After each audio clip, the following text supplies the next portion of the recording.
and showed that Lil must where he from that he was that. So if they did it, and they did it, and they did it, then ain't no reason why you can't get it.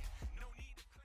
What's going on, y'all? It's your man Jay White, first name, last name, Wealth Wednesdays after party with Jay White. If you don't know my man, to my right, your left, then you've been under a rock or you just don't play basketball. I'm here with the legend, the man himself, Mr. Boo Williams. How you doing, sir? How you doing there? I'm good. It's finally nice to meet you. Good, man. Now, you know you cut me in high school, right? I ain't make no team of yours. Don't tell that about that. But listen, man, I'm glad that you're taking out some of your day to have this interview, and I really appreciate it. No problem. So we're going to jump right into it. So we're at your sportsplex, the Boo Williams Sportsplex. Understanding from where you used to have your summer leagues to your growth, talk to me a little bit about your growth and where you are today. We started in 1982. 1982 was a little different than it is now. Yes, sir. Basketball was much better than people don't know. I think basketball got worse rather than better. I agree. Back then when you came in 1999, you had Ronald Kerr and I Jason did. Capel. Yep. You get Ronald Kerr and Jason Capel now. No, sir.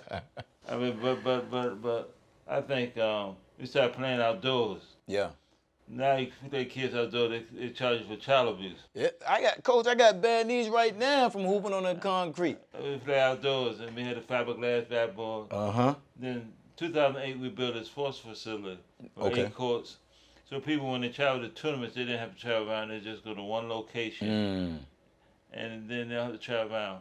Try to make it easier, like one shop stop. Was it difficult to get the plans together for the sportsplex? Like, how long did the plans take, and then to come to fruition at the same time? 5 or 6 years. 5 or 6 years? Because when we was doing it, there weren't many people in the country doing stuff like this.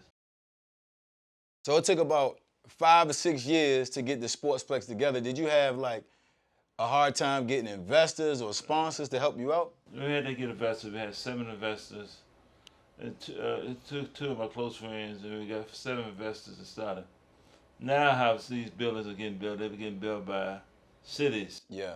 Cities are building these buildings now. Yeah. Back then, cities, they was just so new, nobody thought about building 8 Yes, courts sir. or 12 courts in one facility. Yes, sir. Yes, sir. So it was new. So I'm loving what you're doing. I wish I would have been one of the calls to invest back in 2008, but we talk about that off camera. So how do you feel about the EYBL tournament being in your facility, and also talk about, two-part question, and also talk about what that's doing for the economics in Hampton Roads, Virginia? No question, you have the economic. We got 250 teams, and you're looking at about 2,500 to 3,000 kids. Whew. And you know, girls bring a lot of people with them. Yes, sir. And the boys don't bring nobody with them. Look, we just got interrupted by a girl, Miss O'Keisha Howard. She can play now. But I tell you what, so they bring so many people with them. So they have the economics. They're here for 4 days. I think we got 90% of the teams travel. That's amazing. We got teams as far as California. We got 8 teams from California. That's amazing. That's amazing. Talk to me a little bit about how even the league, the EYBL, even came and said, "Hey, we want to host this big tournament at your facility." Was that an easy thing, or did you have to lobby for it? So we have a big boys and girls tournament. In 1985, we had a big boys and girls tournament. Okay. So we always had a big tournament. So once the EYBL started, they made this one of the stops. Oh, amazing, And amazing. since in 1985, we had a tournament, and then we used to play in Hampton, Newport News, Norfolk, Virginia Beach. Yep. We used to travel everywhere. Now these people want to do that now. They just want to come to one spot. One spot. Can you imagine them trying to do it now? They just want to come to one spot, and that's all. That's They want it. to come to one spot and sit down. Yep. They don't want to go. Can you imagine them driving going across that bridge back and forth? It'd be nothing but complaints, missing games. It'd be on social media. Big time. I missed my game because I had to go from this bridge to that bridge. It'd be a mess. But the EYBL was the first league out there. Now Adidas got a league, and Under Armour got a league. But it gave the kids a chance to play against the best kids in the country.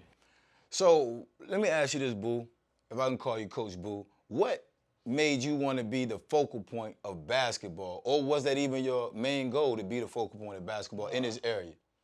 I mean, my main goal was to help get kids a scholarship. In 1982, when I started the program, I went to school in Philadelphia, St. Joe's. So I saw what Sonny Hill was doing. So I said, let me see if I can bring that back down here to Hampton Roads area. Yes, back sir. then they called Tidewater. Tidewater, yeah. and then back then we had the area code 804. 804. Yeah, and then It was called Southside and Peninsula. mm-hmm. Now everybody called 757. Yes, sir. But we always had talent in this area. This area always had a wealth of talent, but we needed something like this to put everything together. Yep, yep. And then we got lucky. We started, JR came around, people say, they must have talent. Then Alonzo followed that. You talking about J.R. Reed? J.R. Reed. Yes, sir. J.R. Reed from Virginia Beach. Then Alonzo followed that. And then when Iverson came, that made icing to the cake. It was over. It was over. And then you look at Ice, and then look at Allen and Joe Smith, back-to-back #1 draft choice. Yep. Amazing. From this area. From this area. Now, Coach Boo, let me ask you, could you hoop back in your day? I can't do it now, but back in the day, I could do a little. You could do a little something back in your day? Just a little. That's amazing, Coach. So, you got your own sportsplex. What's next? What does the future look like for Boo Williams Sportsplex? What do you want to take it to? I think the key thing, we got to develop the young kids, get young kids more involved, get the skills more about the 5th, 6th, 7th, 8th graders. Okay. That's the key. And get the women basketball, get girls basketball back to where it needs to be. Why so young, Coach? Like 6, 7, the middle school kids, like what's the focal point of getting them from there versus getting them when they're already in 10th, 11th grade? You try to develop their minds and skill sets, mental aspects of the game. Okay. And if it was to me, we start at 1 or 2. we should, after the baby born, we start because right now so much mental aspect of it. Yeah. And then, like I tell people, basketball is a game of life. It's only about 10% of the people go, not 1%, and 10% too. That's too big, yeah. 1% of people gonna make the NBA. That's right. That's right. I mean, your chance to be better jump down off the bridge. But your chance to make it a game of life, the relationships and the discipline that you bring to the table is important. So now, just to stay on that topic, so now we trying to develop the middle school kids so their mindset could be right, because now you got that NIL deals all across the board for amateur athletes and not even pros right now. So talk to me a little bit about how the Boo Williams program is helping with the NIL situations and contracts. The NIL is so complicated. The one problem with NIL is unrealistic. Only a few people getting it. I had a kid the other day, let me tell you what. Talk to me. Kid said, I said important to tell them about education. Because education is still the most important thing. I agree. And when I talk to the kid about education, first thing Coach, he asked me, Coach, can I play? I said, what you mean? If you talking about education, I must not can play. I must not can play. Coach, if you talking to me about graduating, I must ain't got no shot. I must can't play.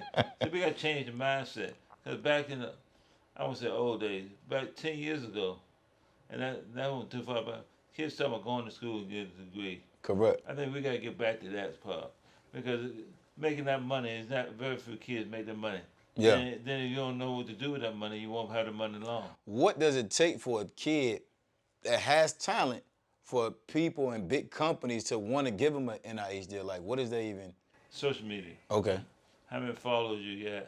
What kind of presence do you have? Two things change the game a lot. I tell people, social media and parents. Man, parents for sure. Parents half crazy. Everybody think they child LeBron. Oh, MJ, I mean, these people are unrealistic. Yeah.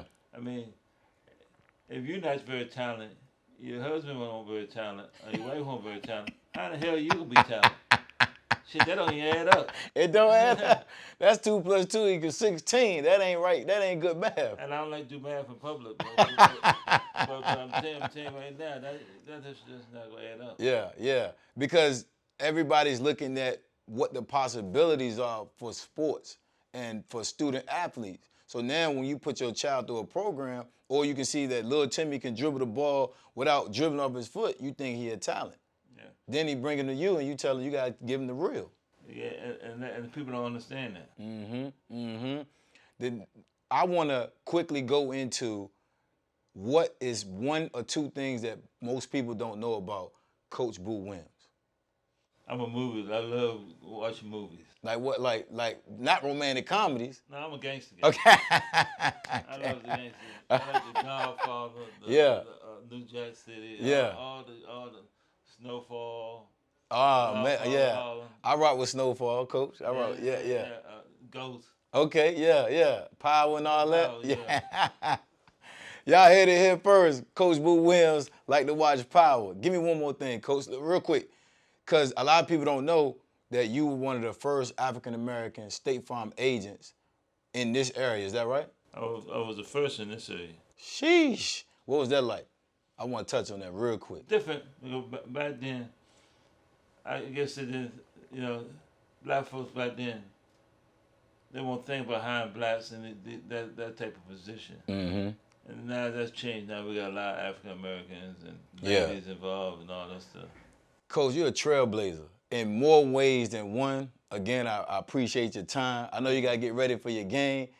Can I suit up? Am I good now? If you make a jump shot, you good.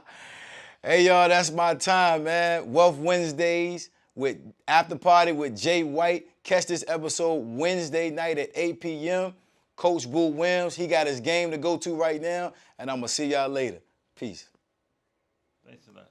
Thanks, Coach. I really appreciate it, man. You know you're a legend, a living legend. Put that pressure on his back and showed that Lil must where he from, that he was that. So if they did it, and they did it, and they did it, then ain't no reason why you can't get it.